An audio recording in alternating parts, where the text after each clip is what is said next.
when you look at, obviously, trying to rebuild the offense in a season, do they have enough resources to do that?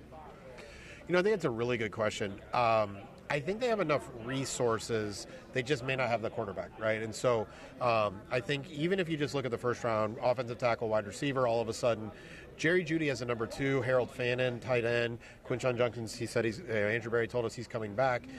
And then everything else is a little cheaper, right? It looks like right tackle is going to be DeJuan Jones starting out. I think it's a pretty easy way to start to become really good. It just depends on what you're doing at that quarterback position to kind of set all of that up, and how quickly can the rookies be ready.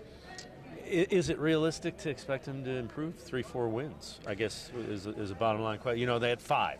Yeah. 3-4, and then you're kind of on the fringe if something goes your way and you're right in the playoff mix. Honestly, I think so. I think it's realistic to say that, last year they should have won in London. I was there. It was a beautiful game. They should have won in London. They should have won in week 1. And should have is an overly used term. But the reality is they should have won both of those games. And you're already talking about 2 games. And now you have an offensive coordinator. You're investing on that side of the line. I think it's easy to look at 2 or 3 wins, and then their schedule looks like it's going to line up pretty well. Yeah, the schedule, and again, who knows?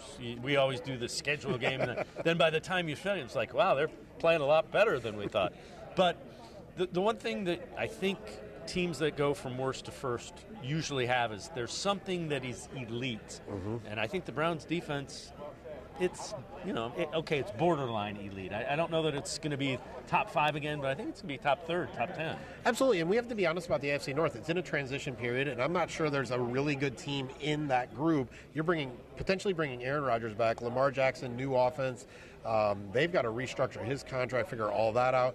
And then Cincinnati, until they show me that they can actually have a full team, I'm not sure I'm going to believe anything. Well, and again, Trey Hendrickson, is he going to be there? Can they keep Joe Burrow healthy for an entire season? Those are real questions for the Bengals. They really are, and so I think it's so easy to think Steelers, Ravens, Bengals, oh my goodness, the AFC North. It was historic a couple years ago. It's not historic anymore. It's mediocre at best.